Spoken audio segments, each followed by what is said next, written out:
70s late night talk show setting. Satanic panic, demonic possession, cultist activity, and a cast of characters you're not going to soon forget. This is XANDZ Horror Movie Reviews, and tonight we're reviewing Late Night with the Devil. I'm X with your Gen X perspective. I'm Z with your Gen Z perspective. And we're going to get right into it. So, this one's directed by the Australian brothers of Colin and Cameron Cairns. They've done a few things, and they are knocking this out of the park. They did a great job with this. Great movie. All right. The lead in this movie is David Dastmalchian. He plays Jack Delroy, a late-night talk show host who's down on his luck a little bit. They need a hit. They need ratings. And they're going to get them. All right. We've got Ian Bliss playing Carmichael Haig. He's a skeptic. He does a great job at this. We've got Faisal Bazi playing Christo, the psychic. Okay? And it only gets better from there. We've got Laura Gordon playing June Ross Mitchell. She is a therapist who is caring for a young girl played by Ingrid Torelli. Her name is Lily DeBow. She's possessed by a demon.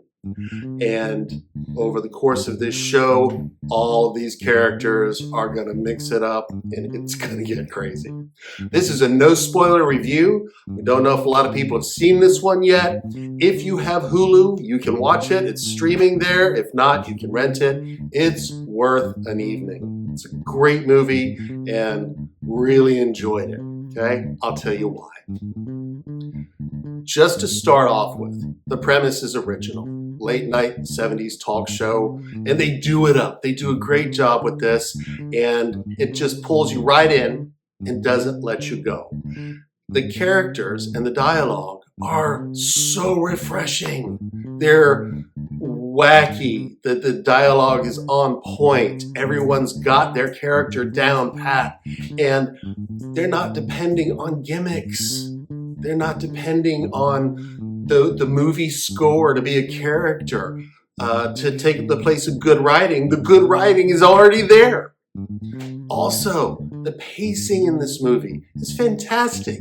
Just about the time you get over seeing what you just saw, they're going to change it up. The plot evolves. It takes a few twists and turns. By the time you get to the ending, and I guarantee you, you did not see this one coming, it's going to be a surprise, and they do it just right, the directors, because they set you up, and all I'm going to say is everything they're doing is intentional, and it shows. I did look at some of the other reviews. It seems like that this ending was divisive to some people that reviewed the movie. I don't agree with the people that didn't like it. I think that it was a great ending, and I really enjoyed it. And you just got to watch it all the way through. You'll see what I mean. Okay? Just everything about this was fun, which was so refreshing after our last review, which was not fun. It wasn't even fun to review. It was just a tragedy. But this one's fantastic. I'm going to kick it over to Gen Z to see what he thinks. For Gen Z, this movie is revolutionary because it has that analog horror feel to it. As you would know, analog horror and retro video and horror short films have become found footage. Short films made by, indie developers has become very, very popular, especially on YouTube. And this movie feels like you're watching a really long version of that. And it's so nice to see. And like he said before, it's pure entertainment. It doesn't have a deeper meaning. It doesn't overdo itself. It doesn't try to be more than it is, which a lot of movies do. And it's very, very fun to watch. Along with that, there's bits and pieces of satanic rituals. And what more do you need in a movie than analog horror, fun characters, and satanic rituals? Honestly. So, That's what I've got. Okay, so the building of the plot here, just so you know what you're getting into. They invite certain guests onto the show, and each guest does their thing. So you have the psychic, then you have the critic, then you have the therapist with the patient who's going to be possessed by the demon, and this is all set up in the trailer, and the way that they play off of each other is great. The way that they treat the satanic panic that gripped the 70s is just really on point. I mean, these guys did a great job, and it's hysterical. It's not an overly scary movie, definitely in the horror genre, but much more clever and fun than anything else, although there are some, appropriately horrifying scenes.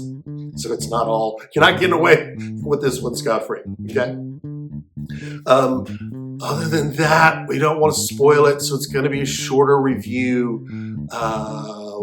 It's just fun, and we really needed that after that last thing. Catastrophe. Yeah. That was okay. The Wolfman. No, we're not even talking about other movies in this one. The name shall not be said. Put that mark on this review. Anyway, yeah. So that's it. Check this one out. It's worth a watch. We had a great time, and we'll be back with our next review with another movie that we really enjoyed, although in a bit darker vein. Until then, I'm X. I'm Z. And we thank you for watching.